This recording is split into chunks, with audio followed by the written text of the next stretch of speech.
Welcome, space venturers, one and all, to the first episode of an exciting new adventure for both you at home and us here in the studio. Welcome to our brand new podcast, Dick Rogers, Space Detective. But before we get too far into it, let me get some introductions out of the way. For those unfamiliar, my name is Joanna Hemlock, and I've come here today with an exciting discovery. I've already told the full story on my personal podcast, A Cup of Hemlock, but I'll give you the short version. On a hunt for the unique treasures that can be found on vintage and home recordings, I discovered a box of reel-to-reel tapes, and upon taking them home, I discovered a special treat. What most vintage format obsessives can usually only dream of, rediscovering lost media. This particular discovery was known as The Adventures of Dick Rogers, Space Detective, an incredibly long-running radio drama series that, despite never gaining a very large audience, managed to remain on the air on one station or another for a little over 5 decades. And while most of the tapes are in pretty rough shape, my friends and I here at N.E.R.D.S have taken the time to transcribe episodes as we uncover them, for the sake of media preservation. And it was no small feat, believe me. And this new podcast will feature our re-dramatizations of these episodes for your listening pleasure. Joining me today for our inaugural episode, fellow N.E.R.D.S member Eleanor Barkley, who you just heard commenting a moment ago. Thanks for having me along. Yeah, as I was saying, transcribing these scripts has been no easy feat. Audio quality aside, the episodes themselves are very unusual for radio dramas of the time. From what we can tell, each writer would really bring whatever they were interested in to the story at the expense of little things like continuity and consistency of style or tone. That's something that I personally find very charming about the show. You never truly know what kind of adventure you're going to be in for until it's too late to turn back. Definitely. And speaking of episodes... Hey, before we get into the episode, why don't you let the audience know what N.E.R.D.S is, in case they didn't click through from A Cup of Hemlock? Oh, yeah, that's probably a good idea. That's our producer/engineer, Mike Nutley, or as we affectionately call him, Skeevy Mike. I wish you wouldn't call me that. Sorry, Mike. You guys, he's not really Skeevy. There's just a character in one of the episodes we found who was called Skeevy Mike. Okay, I think they get it. Mike's right. Let's get back on track here. N.E.R.D.S, N.E.R.D.S, stands for Northeast Radio Drama Society. Originally New England Radio Drama Society. But as internet participation grew, the name seemed a little too specific, so we changed it. Like we always say, everywhere is northeast of somewhere. As a group, we're always looking for those ephemeral jewels that could have been lost to time if nerds like us weren't combing through obsolete media. We post and discuss what we find, and as of right now, folks from, 64 countries? 67 at last count.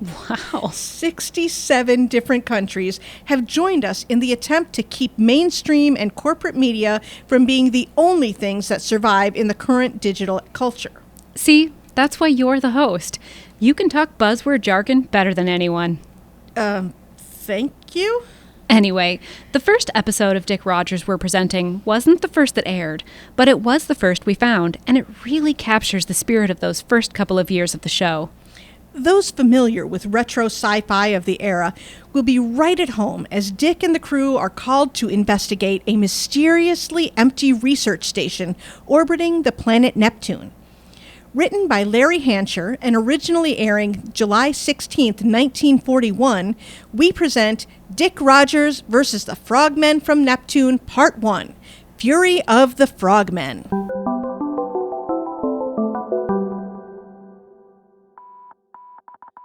A distress call from the scientific outpost orbiting the huge aquatic globe of Neptune. Emergency. Stop. We are under attack. Stop. It came from the planet. Stop. Send help. We won't last much longer. Stop. I repeat, we are under attack. Stop. Please send help. Stop. Dear listener, you know that when danger calls, there is only one man the Galactic Investigative Force would send. These are the adventures of Dick Rogers, Space Detective. This week, we present the first in a 3-part series, Dick Rogers versus the Frogmen from Neptune. Tonight's episode, Fury of the Frogmen, brought to you by our sponsor, Pittman Flooring. When was the last time you really looked at the floors in your house? Chances are your wife looks at them every day, and if your house still has old-fashioned wood floors, chances are she's as tired of looking at them as she is of trying to sweep around all the scratches, warping, and cracks. What if I told you that the professionals at Pittman Flooring could cover those unsightly wooden floors with modern and durable linoleum tiles for a fraction of the cost of sanding and refinishing, and in a fraction of the time? Looking for something a little warmer and more luxurious? How about sumptuous wall-to-wall carpeting? Don't settle for outdated wood floors any longer. Just stop on into the showroom on Elm Street to speak with a salesman who can help you make a plan to modernize and revolutionize your home flooring. And now, we join our intrepid adventurers as they blast through the ether at unimaginable speed. What's our ETA, Professor? Our trajectory should intercept the orbit of the outpost at 0900 hours. Do we have radio contact, Leslie? We do, Dick. The distress beacon seems to be set to automatic. I can't raise anyone on the voice channel. The schematics provided by the GIF say the outpost only has a 1-channel radio, so that's hardly... Dick, I'm picking up some chatter on another frequency. What are they saying? I can't make any sense of it. But Leslie, darling, you're fluent in every major language humans speak. That's just it, Father. I don't think they're human. As the huge blue orb grew in the forward window, the crew mulled over the possibility of contact with a new race of violent, barbaric aliens. They raced to pack up their investigative equipment and donned their bulky oxygen suits. Soon the cool blue disk filled their view, and as they drew closer, the outpost became visible. Where their rocket ship, the Gladys, was long, sleek, and graceful, the outpost was a bulky jumble of modules and containers, the surface studded with all manner of sensors and scientific apparatus. We'll be ready to dock in 2 minutes. Anything new on the radio, Leslie? It sounds like a fairly short repeated message. I transmitted some audio samples back to the Mars station. Maybe the mainframe there can help with translation. But with the 3-hour transmission delay, we'll be waiting a while before we know what they're saying. I hope I can get back to work on my miniature computer soon. If I succeed, we'll be able to house a mainframe nearly as powerful as the one on the Mars station in a room only 7 feet on a side, weighing less than 3,000 pounds. It'll still be too bulky for a rocket ship like this, but we can put some on other outposts throughout the solar system. Keep dreaming, Professor. Next you'll tell me you're working on a computer that'll fit on a desktop. Oh, don't be silly, Dick. The desk would have to be made of reinforced steel to even support something like that. All right, you two. Let's get serious. We're heading into an unknown situation on an outpost we have no radio contact with, orbiting a giant ball of water 7 million miles from the nearest permanent settlement, with involvement of an unknown hostile alien race. Throw in a floor show and some rye whiskey and it sounds like a heck of a Friday night. Maybe next time we dock, the two of us can take in a floor show and maybe... Now's no time for making social plans. You're right, Professor. Let's get things buttoned up for docking. Leslie, can you help me with my helmet? As long as you help me with mine. Dad says the suit is fine, but I think it's getting a little small, especially the helmet. I see what you mean. The helmet barely fits. As for the suit, I think it really flatters your figure. Well, I'd like to get one that's not so tight, but if you like it... Don't you have a rocket ship to dock, Dick? I'll help my own child into a suit. Child? I'll be 17 in a couple months. You're right about the docking, Professor. I'll get on it. Picture, if you will, the gleaming silver 50-foot-long rocket ship. Watch with your mind's eye as Dick ably coaxes it into alignment with the bulky, blocky science outpost. Then imagine the delicate precision it takes to get the airlock opening halfway down its length lined up with the corresponding opening of the outpost, all the while fighting the gravity of the planet trying to pull you away into greater danger. And you thought parallel parking your Studebaker was difficult. Luckily, our intrepid hero has the nerve, the grit, and the skill to make such a heroic feat a mundane task. We're locked on. I'm about to cycle the airlock. Make sure you double-check the pressure gauges. Who knows if the outpost is still pressurized? We'll know in a minute. Here, I'll take that equipment case for you. Thank you, Dick. The pressure is bottomed out. No atmosphere at all. Double-check your suit seals. Good to know. Now, Leslie, we don't know what we're walking into here. Whatever alien creatures launched this cowardly attack against a defenseless science outpost may still be aboard. We'll all have our laser rays out in charge, but try to stay behind me and your father. If anything ambushes us, I want it to be one of us who draws their attack. I don't know what I would do if anything happened to you. Oh, Dick, you're so brave.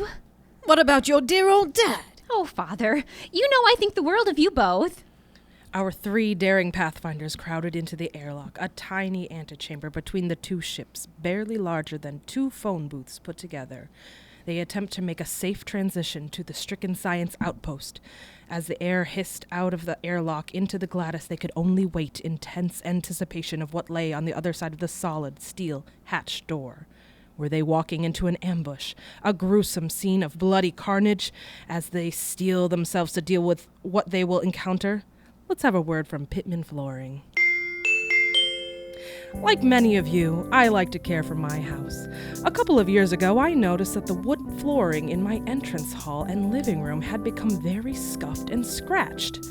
Also, like many of you, I didn't have the free time to sand and varnish the floor myself. So I hired workers to do that for me.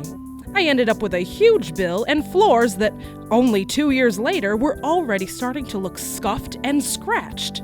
I decided to do something about it and had the skilled professionals at Pittman Flooring install easy-to-clean, durable, and stylish linoleum throughout the whole house. My wife and I have never been happier and never been happier with our floors. And I'm sure if you have Pittman Flooring cover up those ugly wooden floors, you'll be just as happy. So stop on down to Pittman Flooring today. And now, as the door hisses open, we rejoin those daring doers as they venture into the unknown. All right, the air pressure is equalized. Let's move in and keep our eyes peeled. What do you see? There's a lot of smoke. Can you see anything, Professor? Activating suit light. Wait, is that smoke or is it steam? You might be right. There's water everywhere. Maybe that's why the atmosphere is off. Maybe the water shorted their system. Careful, boys. You don't want to get shocked if there's still current flowing. Don't worry, I've got rubber soles. I guess they don't call you space detectives gumshoes for nothing. Well, be careful anyway, Dick. I don't want either of you bantering too much to hear an ambush if we run into one. As these valiant seekers carefully moved forward into the dim, hazy room ahead, they used the lights on their suits to peer into the shadowy enigmas that lay before them. They moved methodically, illuminating their mysterious surroundings a bit at a time. It's clear over here. Are you two finding anything out of the ordinary? Nothing here. The gauge cluster here might still be working. It looks like they've got a map of the ship with pressure gauges for each section. If I'm reading this correctly, it looks like this section and the 2 nearest it are depressurized, but most of the rest of the outpost is still holding air. Oh, look, a gauge cluster. Leslie, move out of the way and let me take a look at that. Leslie, keep that light still. I'm trying, Father. What do you see, Professor? It looks like they've got a map of the ship with pressure gauges for each station. If I'm reading this correctly, it looks like the pressure gauge for this section is bottomed out, and a couple near us, but most of the rest of the outpost is still holding air. It looks like one of those is the generator room. If they've lost atmosphere there, it would make sense that the power is out. Because coal can't burn without oxygen. Not that you're listening to me. Which makes sense, since coal can't burn without oxygen. Yep. And the coal hopper unit is depressurized as well. But it looks like most of the rest of the station at least has air. Whether or not it would be breathable without the power to circulate into the oxygen renewal unit is yet to be seen. So the airlock and minor utility units don't have atmosphere, but but the rest of the outpost does. Sounds like a planned strike to me. That goes a long way to confirming that these Neptunians might be intelligent. But how would they have known which sections to target? Maybe they've worked out how to translate English and picked up clues from monitoring radio traffic. You're the language expert. Do you think that's feasible? That's ridiculous. The outpost has only been operating for a few months. There's no way they could have deciphered English within that amount of time. Maybe they have a translation computer like the one we've got on Mars and Earth. Now, Leslie, surely you remember that there aren't any land masses on the planet? Do you mean to tell me that you think they've invented a computer that works while submerged in water? They could have any sort of structure under the water there. Maybe I'll be interested in the specifics once we've explored more of the outpost and figured out if the scientists who were aboard this station are still alive and safe. For now, we'll just have to keep our curiosity at bay and keep investigating. You're right. Of course, Dick. In perfect agreement, our valiant venturers continued their search of the outpost, along the way encountering the dastardly deeds of their unknown alien antagonists. Dick, look! There's a huge hole in the hull! It must be 20 feet across! How could they have torn through the hull of the outpost like that? It's made of 3-inch thick steel. From the drips and beads of metal around the breach, it looks like they burned their way in with some sort of high-intensity laser. Oh, if they have a laser that powerful, I sure hope they don't still have it pointed in our direction. They could vaporize us in a heartbeat. Dear Leslie, try not to worry. I'm sure we'd be able to see if it was within range here. There's no way it could be powerful enough to do this kind of damage from the planet. Besides, the very idea of an underwater laser is utterly preposterous. The contrast between the ragged, horrifying gash in the wall of the generator room and the cool beauty of the cerulean orb revealed by the light of the distant sun was shocking. But there was no time to admire the view, while the malicious deeds of these unrevealed foes of humanity remained to be investigated. Our stalwart crusaders of truth continued their meticulous search of the outpost in the mess hall. Look at how the food was just left on the tables. Those fiendish Neptunians must have swept through here and simply hauled all of the crew out. How many crew members were there? The brief from GIF listed 20 crewmen. And they've all disappeared, nearly without a trace. Here, on the wall, could this be a laser burn? No, Lizzie, that's clearly a laser burn from when the crew was being kidnapped. But that's what Clearly, these Neptunians are incredibly violent species to attack a peaceful science mission like this. Well, we'll just have to be extra careful. Keep your eyes peeled and your ears open, just in case some of them are still around, somewhere. They continued to work their way through the laboratories, crew quarters, and every other environment on their way to the command bridge.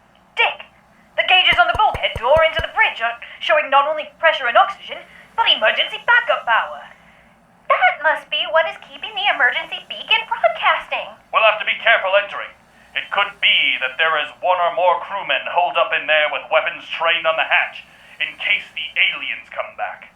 Or those monsters could have left a trap in there, knowing any investigation would have to come to this section. Leslie, you stay back for right now. I'll stay behind Dick. All right, Professor. I'll turn the hatch wheel and swing it open. You keep your blaster trained on the opening, but don't fire unless you see something that isn't human. On the count of 3. 1, 2, 3. What lies behind the dread portal of fate? Enemies? Allies? A nefarious trap? Unfortunately, we'll have to keep you, dear listeners, in suspense for just a moment longer, while we have another word from our sponsor. What could be worse than getting out of your bed on a chilly winter's morning and stepping on the cold, uncomfortable wooden floor? Now, I know you can keep your slippers handy or buy an expensive wool rug to avoid that discomfort, but there's another option. Head over to the Pittman Flooring Showroom on Elm Street and browse their selection of premium wall-to-wall carpet made out of revolutionary nylon fiber. You simply won't believe the comfort and luxury these carpets can provide at pennies on the dollar that you would have had to spend on wool rugs. You could say goodbye to those torturous wooden floors and your slippers and sink your toes into the sheer luxury available from Pittman Flooring. And now, we rejoin our fearless investigators as they peer into the unknown. Professor, what do you see? lights on after all this darkness. I think we can move in if we go carefully. Can we close the hatch behind us and get these helmets off? They're so heavy. If you'll stay out here for a moment, Leslie, your father and I will make a quick sweep of the room, and if everything seems safe, we'll do just that. I'm sure we'd all love to get that weight off our shoulders. And after a quick sweep of the room, they entered the bridge, closed up after themselves, and doffed their helmets. It's always nice to get out of that fishbowl, even if it's only for a short break. I agree, even though I'm sure my hair is an absolute disaster. This is an investigation, not a debutante ball. Who are you trying to impress? I'm sure we can overlook the hideous state of your hair for the moment. Oh, Leslie, even the worst hair in the world couldn't possibly diminish your... Oh, I mean, it looks fine. We'll finish up in here, and you can get back to the ship and get things back under control. Maybe I'll just head back now. If they were able to translate the radio signals from the planet, we should be getting a broadcast back from Mars pretty soon. I'll go and get set up to receive. That's the first good idea you've had today. Be careful, Leslie. I'll keep my comms on so you can let us know if you see anything on the way back to the rocket. I will. And I'll open a channel from the GLaDOS once the transmission from Mars starts so you can hear it too. She needs to have a helmet with enough room inside to keep a respectable hairstyle. We'll have to get her an adult-sized suit next time we dock. But she's so young. Why would she need an adult size? Professor, she's almost 17 years old. She's a full-grown woman. In fact, there's something I've been meaning to speak with you about. Oh, Dick. You know Leslie will always be my precious little girl, and if you ever... Wait! What's this stuck under the cushion here? Some spare change? It's a book! What kind of book? The captain's logbook. Does it say anything about the attack? Let's see. Here it is. June 20th, year 1997. Last night I was called away from a briefing about our sonar sweeps of the planet to the bridge by Communications Officer Collins. He wanted me to listen to the radio broadcasts we had intercepted from the planet. We couldn't understand their heathen lingo, but the tone of their voice seemed agitated. I told him to make audio recordings and transmit them back to the Mars base in hopes the computer there could make translations. Here's the recorder. I'm going to play back a little to see if it sounds like what we picked up on the way here. The radio chatter stopped as soon as you press record. Is that supposed to happen? It must not be set up to keep sending audio to the speakers while it's recording. I'll switch it off and see if I can correct that. It stopped again. Do you even know if we're getting anything recorded? The needle is moving on the VU meter. I think it should be working, but I guess I can stop the recording and play it back to make sure we're... That can't be right. That's the whole recording. They must have had it set up to record from the microphone instead of the receiver. You've guessed it in one, Professor. Listen to this. It seems that the recording circuit had somehow been patched into our microphone. But not only that, it had switched the radio into broadcast mode. After we switched off the recorder, a voice came through, and though unintelligible, seemed harsh. Then the frequency shut down. I had Collins shut down all the comm channels on the outpost, and we continued to monitor transmissions from the planet. Almost 2 hours later, we started receiving another direct broadcast from the planet. It was in a computerized voice, like you'd hear from a translation program used on one of our mainframes back home. Leslie was right. They do have an aquatic computer. The message was as follows. Unknown object in orbit. We have observed your invasion of our planetary space, and we were willing to wait for you to make contact. But your use of sonic weaponry against us has forced us to take a less peaceful stance. State your purpose for being here, or we will be forced to respond to your attacks with violence. We will monitor this frequency, and if you do not respond within 8 hours, our attack will commence. And then they just waited out the clock until the laser killed the generator module? Your GIF scientists are such cowards! Wait! Listen to this. I wanted to radio GIF to see how they thought we should proceed, thinking we had plenty of time to figure out what message to send home. After only 1 hour, we had another transmission from the planet, saying roughly that our time was up, and they would be attacking in 4 hours. The attack came 30 minutes later, with an energy beam directly from the planet. The translation program must not have been able to directly convert units of time accurately. That's not surprising considering differences in both culture and length of orbit of the planet. Oh, Dick! The transmission from Mars base is coming in. I'll patch it through. Thank you, Leslie. We've got some things to get you caught up on after that. Sounds good. The transmission should be coming through. Unknown vehicle approaching Neptune. We are aware that you are responding to a distress signal sent from the craft which has invaded our planetary orbit. If you do not respond on this frequency in 32 hours, we will be forced to attack. Message repeat. If our translation program has the same problems as the Neptunians, we most likely have less than an hour to respond. What do you mean? We'll fill you in once we get back to the Gladys. Professor, let's get our helmets on and get back.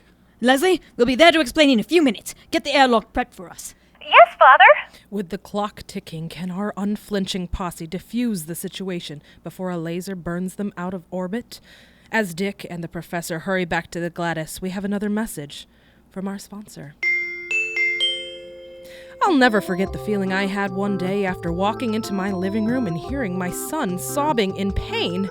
I asked Jimmy what was the matter, and he choked out around his sobs that he had come in from a game of stickball and, as his mother asked, taken off his dirty shoes. But when he entered the living room, he had gotten a splinter from the dated, rough, uncomfortable wooden floor.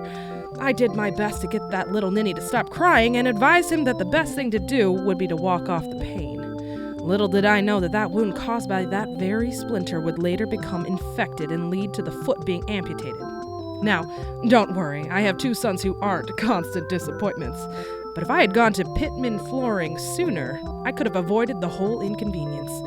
So if you have wooden floors like I used to, stop in at Pittman Flooring on Elm Street and speak to them about covering up those ugly, outdated wooden floors today. And now we return for the thrilling conclusion of tonight's tale. The lads gave Leslie the scoop, and once they made it back to the Gladys, they are starting to formulate a plan. We need to send a message down to the planet and quick. But what should it be? I say, we send a message asking for coordinates to land and come in guns blazing. Blow those evil monsters into next Thursday. Judging by the damage to the outpost here, I don't think they'd have much trouble burning us out of the sky before we could do much damage. You're right, Leslie. We'll have to be diplomatic and hope that this is another predicament we can talk our way out of. If there's a man for that job, it's definitely you, Dick. Ever since you managed to talk my father out of his evil ways, I believe you can get us out of any jam we find ourselves in. You're right, Leslie. The man who made me see the error of my ways is certainly the right man for the job. If you two are convinced, Leslie, set the radio to broadcast. Right away, Dick. And mere moments later, the voice of Dick Rogers, space detective, was thundering down to the inhabitants of Neptune. People of Neptune, creatures, inhabitants of Neptune, we have come in peace merely to investigate a distress call from the scientific outpost orbiting your planet. We came to your planet with no knowledge of your existence and wish to move forward in a spirit of cooperation and friendship. You will tell us the whereabouts of our fellow Earthlings and negotiate for their release, or the might of the Jiff will descend on you like the hammer of the gods, or whatever the equivalent of a god might be that might exist on this backward ball of water.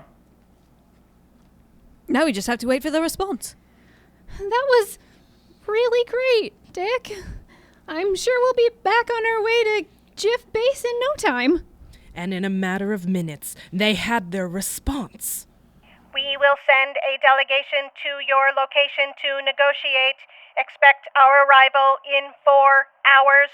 That means we have 30 minutes. We have scanned your vessel, and if we detect any activity in your weapons systems, you will not survive long enough to launch any attack. Now we just have to wait.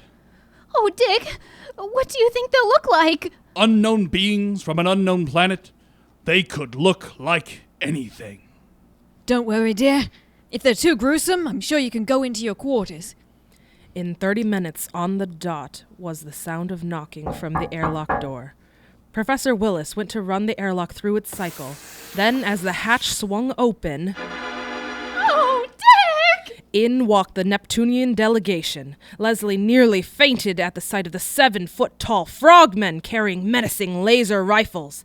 As no less than 8 heavily armed monsters trooped into the room, they formed 2 lines, which, upon separating, revealed a more richly costumed example of the species. Though not so tall or broad as the guards which preceded him, he still advanced confidently into the chamber. On his wrist he wore a device with what looked like a miniature speaker only 4 inches across. He held it up to his inhuman mouth and began to speak.